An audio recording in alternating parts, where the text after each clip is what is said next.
The Department of Trade and Industry has decided not to implement safeguard duties on vehicle imports. Motoring Forum discusses how the department came to this decision and its possible effects on the automotive industry.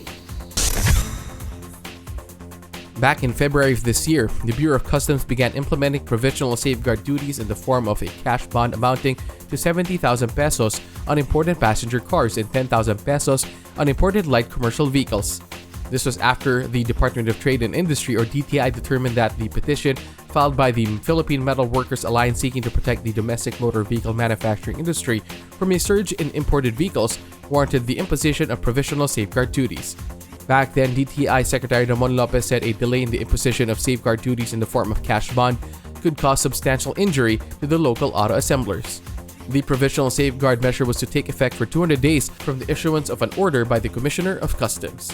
Meanwhile, the Tariff Commission was to formally investigate if the safeguard measure was truly warranted. Local automotive companies took the safeguard duty or cash bond in stride, incorporating them into suggested retail prices while assuring buyers these would be returned if the Tariff Commission decided against its imposition.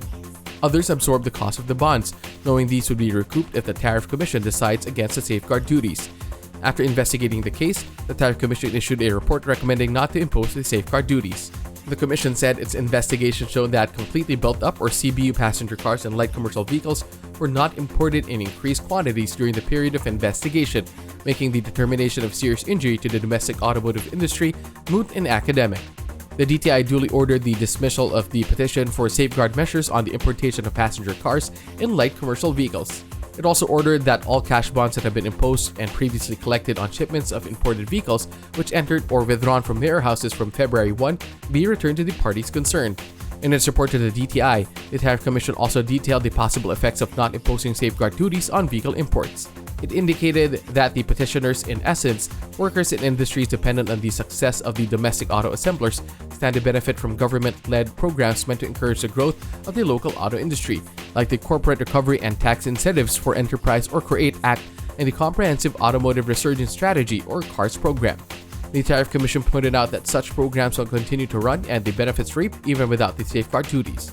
It noted that the domestic auto sector believes the imposition of safeguard measures will not help the industry, which has been hampered by three developments. These are the adoption of the Euro 4 emission standards, which began in 2016 and was fully implemented in 2018, the implementation of the train law in January 2018, and the emergence of the COVID-19 pandemic in early 2020.